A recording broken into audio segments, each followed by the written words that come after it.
అందశ్రీ గారి సంతాప సభ కార్యక్రమానికి నన్ను పిలిచి మాట్లాడమని చెప్తున్నందుకు రాష్ట్ర ప్రభుత్వానికి ముఖ్యంగా మన లక్ష్మణ్ గారికి ధన్యవాదాలు. ఏదేమైనా మన ముఖ్యమంత్రి గారు ఒక పేదోళ్ళ మనిషి అయినట్టుగా, అట్టడుగు వర్గాల మనిషి అయినట్టుగా పేదోళ్ళ యొక్క మనసులో ఏముందో గమనించగలిగేటువంటి స్థితిలో వారు ముందుకు పోతున్నందుకు ప్రత్యేకంగా ఒక కౌగలింపు తీస్తే చాలు, నేను వెళ్ళిపోతానే. రేవంత్ రెడ్డి గారు, ముఖ్యమంత్రి గారు రండి.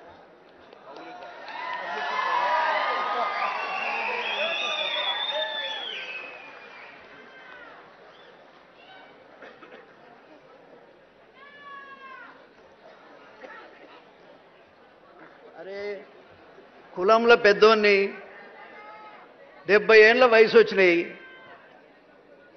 ఒక నిమిషం మాట్లాడమంటే నేను లక్ష్మణ్ గారికి మొదట చెప్పా, ఏది ఏమైనా ఇవాళ వ్యవస్థలో నాయకులే మంచోళ్ళు కావాలి. మాయమైపోతున్నాడమ్మా మనిషి అన్నవాడు, మచ్చుకైనా కానరావటం లేదు. ఎక్కడో ఒక చోట ఒకడు ఉంటే వాడు కూడా కనపడతలేడు, ఏడున్నాడో ఏం సంగతో అని అందశ్రీ పాట రాశారు. ఏడున్నాడో ఎందుకు అనుకోవాలన్నా, మన పేద వర్గాలంతా ఉన్నాడు మన రేవంత్ రెడ్డి గారు అనుకోవాలి. మనం నువ్వెన్ని కోట్లు ఇచ్చినా ఈ ఆత్మీయత నీకు రాదు. నువ్వు ఏ పని చేసినా పేదోడు హృదయం దోసుకున్నంత తృప్తి దేంట్లో ఉండదు. నేను చాలాసార్లు నీ మీద మాట్లాడేటువంటి విషయం నీకు తెలుసు, కానీ వర్గీకరణ దగ్గర నుంచి నా మనసులో ఎంత మార్పు వచ్చిందో నీకు సమయం లేదు మమ్మల్ని గమనించటానికి. మనుషుల్ని మార్చేది మంచితనం. అందశ్రీ గారు చదువుకోలేదు, అసలు ఈయనకు నాకైతే ఎప్పుడు నేను కనబడ్డది కూడా లేదు, నేను ఎప్పుడు చూసింది కూడా లేదు. కానీ చచ్చిపోయిన తర్వాత అసలు కులమే కులమో కాదంటున్నారు, ఏంది గోలని చెప్పేసి నేను యూట్యూబ్లో వెతుకుని మొదలు పెడితే ఆయన ఎక్కడ కూడా తన కులాన్ని గురించి చెప్పకపోతే చివరికి నేను ఎవరది పేపర్తి విలేజ్కి అక్కడ ఉన్నటువంటి నాకు తెలిసిన వాళ్ళకు పంపించి అసలు ఎక్కడ పుట్టిండే ఆయన సంగతి ఏందో చెప్పు, మరి ఎట్లా మాట్లాడాలి రేపు పొద్దున అంటే, ఆయన మాదిగ కులంలో పుట్టిండు, కానీ ఎక్కడ ఆయన చెప్పుకున్నటువంటి సందర్భం లేదు. కానీ నేను గర్వపడుతున్నా, నేను ఒక దళితుడిగా, దళిత వర్గాల్లో కూడా ఒక మాదిగ కులస్తుడిగా నేను గర్వపడుతున్నా. మా గద్దరన్నను చూసి నేను గర్వపడుతున్నా, మా జయరాజన్నను చూసి కూడా గర్వపడుతున్నా. తెలంగాణ వచ్చిన తర్వాత మా ఒళ్ళు ఎంత చైతన్యమైందంటే, ఇంటికో డప్పు, ప్రతి హృదయం కూడా కళాకారుడై సమాజంలో జరుగుతున్నటువంటి అన్యాయాన్ని గొంతెత్తి స్థాయికి మాత్రం ఎదిగింది. మాకేం రాలే, దళిత వర్గాలకు పేద వర్గాలకు ఏమీ రాలే, కానీ చైతన్యం వచ్చింది. ఆ చైతన్యాన్ని ముఖ్యంగా ముందుండి నడిపించినటువంటి నాయకుడే అందశ్రీ అని కూడా ఈ సందర్భంగా నేను తెలియజేస్తా ఉన్నా. నీకేం కావాలి? నువ్వు ఎన్ని రోజులు ఉంటావో ఉండు ముఖ్యమంత్రి, మేము కాపాడుకుంటాం. నువ్వు ఎన్ని రోజుల్లో ఉంటావో ఉండు, నేను 10 ఏళ్ళు కాదు. ఇవాళ కావాల్సింది మంచితనం కావాలి. నువ్వు పాడే మోసినావు, ఎవరైనా పాడే మోస్తే మోసిడొచ్చు. ముద్దాన్నావు, కొడుకు చేయాల్సిన పనులన్నీ కూడా నువ్వే చేసినావు.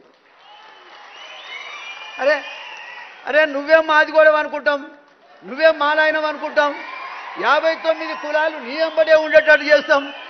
నాకు నువ్వు ఏమి ఎక్కర్లేదు, సమస్యల మీద మాట్లాడటానికి అవకాశం ఇస్తే చాలు. నీ వెంబడే నాకు 70 ఏళ్ళు వచ్చినాయి, షుగర్ బాగుంది, ఎప్పుడు పోతున్నా తెలియదు. అందశ్రీ గారు 64 ఏళ్ళకే పోయింది, నాకు 70 వచ్చినాయి. నేను 70 వచ్చిన నెల చూస్తుంటా, వీడు గట్టిగా నడుస్తుండా, నా పని అవుతుందా ఉంటుందా. మా హనుమంతరావుని హనుమంతన్నని చూస్తే అరే 20 ఏళ్ల కింద చూస్తే అట్లే ఉండి ఇప్పుడు అట్లే ఉన్నాయి. ఈయనతో పాటు పాదయాత్రలు కూడా చేసినట్టు మా ఆలేరులో. సందర్భం వచ్చినప్పుడల్లా ఈ వర్గాలకు సంబంధించినటువంటి నాయకులను గౌరవించటం నాకు అలవాటు. నా జీవితంలో తెలిసో తెలియకో నేను 6 సార్లు గెలిచిన ముఖ్యమంత్రి గారు. పెత్తందారుల మీదనే గెలిచిన, అది కూడా చెప్తున్నాను.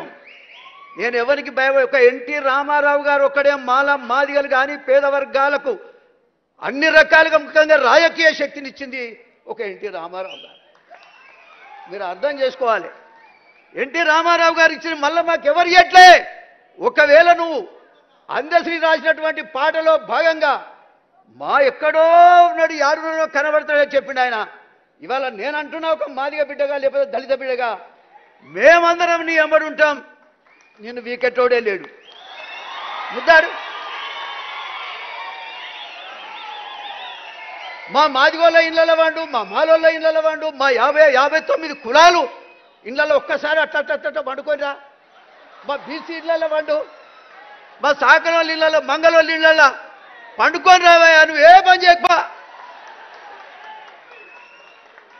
ఏం బుబ్బ ఎవడు పెడుతుండే ఎవడు ఆగు బిడ్డ, ఎందుకు తొందర పడుతున్నావు? నన్ను డయాస్ మీద గింతే మాట్లాడిన చెప్పినటువంటి వ్యక్తి అయితే లేడు. కానీ మా రేవంత్ రెడ్డి ఫస్ట్ టైమే చెప్పినాయా నేను సరే మొట్టమొదట రేవంత్ రెడ్డి ముఖ్యమంత్రి అవుతాడు నా తమ్ముడు అని చెప్పిన. నేను అందరికంటే మొట్టమొదట ప్రకటించింది నేను. కానీ ఏం చేద్దాం, కాలం ఇట్లా గడిచొస్తా ఉంది. ఓకే, అయినా కూడా నాకే ఇబ్బంది ఏం లేదు. నేను అన్నీ చూసినా, అన్నీ చేసినా. ఇలా అందశ్రీ మహాకవికి మీరు పట్టం కట్టిన దానికి మా అందరికి పట్టం కట్టినట్టే లెక్క. ఏం ప్రభాకర్ అన్న, అందరికి పట్టం కట్టినట్టే లెక్క. కాబట్టి ఒక్కసారి రేవంత్ రెడ్డి గారి నాయకత్వం, ఒక ఎన్టీ రామారావు కోసమే చేకొట్టినా గట్టిగా ఇప్పుడు నీ కొరకే కొడుతున్నా. ఇది కాపాడుకోవాల్సిన బాధ్యత నీది. నేను ఇంకో మాట చెప్తా ఉన్నా. కూర్చోరాదే ఇగో మా కులాల్లో కూడా ఒక లాస్ట్ మాట రేవంత్ రెడ్డి గారు, నేను 3 పిల్లలు వర్గీకరణ విషయంలో కాల్చుకొని చచ్చిపోయింది. మళ్ళా మాడి చస్తే ఆ హాస్పిటల్కు నేనే పోయినా. నేను పోయి వాళ్ళు చనిపోయినటువంటి దశ వరకు నేనే ఉన్నా. నువ్వు వర్గీకరణ చేసిన తర్వాత అసెంబ్లీలో నువ్వు మాట్లాడినాక డైరెక్ట్గా నేను అంబేద్కర్ విగ్రహానికి దండేసి ఆ చనిపోయిన ఇండ్లు హ్యాబిట్స్లో ఉన్నాయి, ఎక్కడో కాదు హ్యాబిట్స్లో ఉన్నాయి.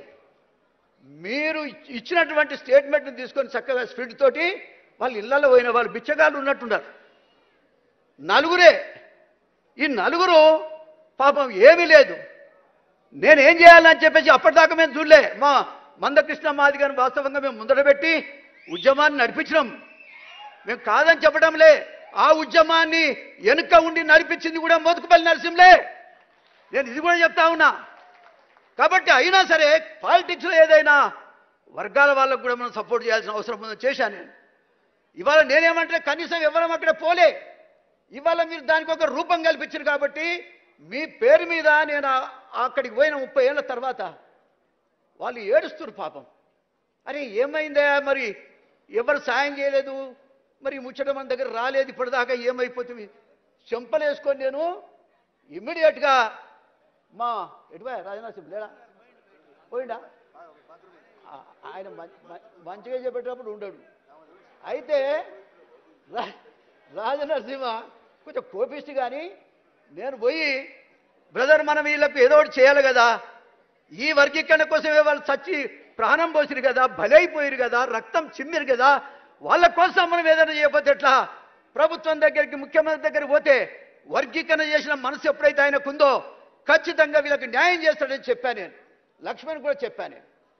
కనీసం వెంటనే దామోదర్ రాజనరసింహ గారు వాస్తవంగా కొంచెం కఠినంగా మాట్లాడతాడేమో కానీ మనిషి మంచిదే. సుమారుగా ఒకరికి 5-5 లక్షల రూపాయలు ఇచ్చి వాళ్ళను ఊరట చేపించిన, ఏది ఏమైనా వాళ్ళకి ఇంటికో ఉద్యోగం, ₹1 కోటి ఎంతో మందికి కోట్లు ఇస్తున్నారు. వాళ్ళు ఒక కాజు కోసం దచ్చిన వాళ్లకు ₹1 కోటి చొప్పున వాళ్ళకి ఇవ్వాలని నేను కోరుతున్నా. మాదిగ జాతి మొత్తం కూడా ఒక తాటికి రావడానికి మాకు అర్ధగజం స్థలం లేదు మా జాతికి.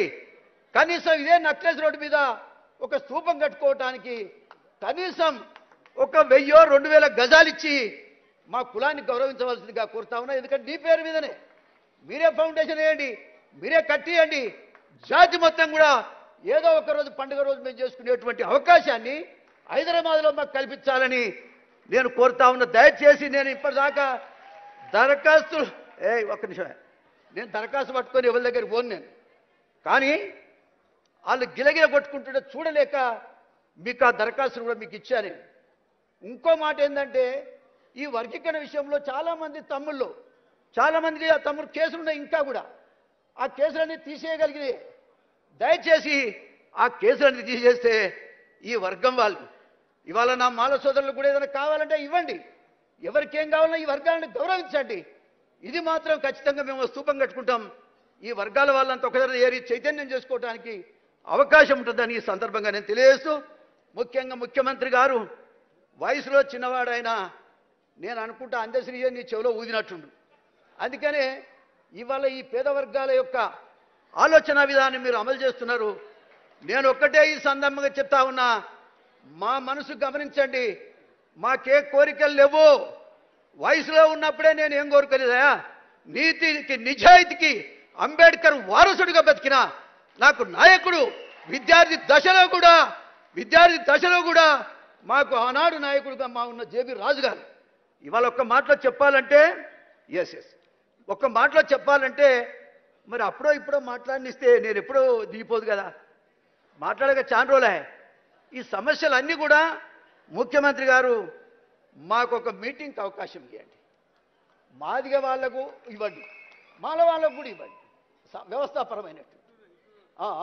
కాబట్టి మరి మీరు ఒక మీటింగ్ కాల్ఫర్ చేయండి, అందరం కూడా వచ్చి ఉన్న పరిస్థితుల మీద దృష్టికి తెస్తాం. చేయగలిగినే చేయండి, చేయలేకపోతే వదిలేయండి. కానీ వర్గాలందరినీ కూడా మీరు కలుపుకొని పోతున్నందుకు, అందశ్రీకి ఇంత గౌరవం ఇచ్చినందుకు ప్రత్యేకమైనటువంటి ధన్యవాదాలు. వర్గీకరణ చేసి మా షెడ్యూల్డ్ కులాల్లో ఐక్యత తీసుకొచ్చారు మీరు. సరే 2 రోజులు గునుక్కుంటారు ఎవడో ఇటు అటు, కానీ ఒక మంచి కార్యక్రమాన్ని మీరు చేశారు.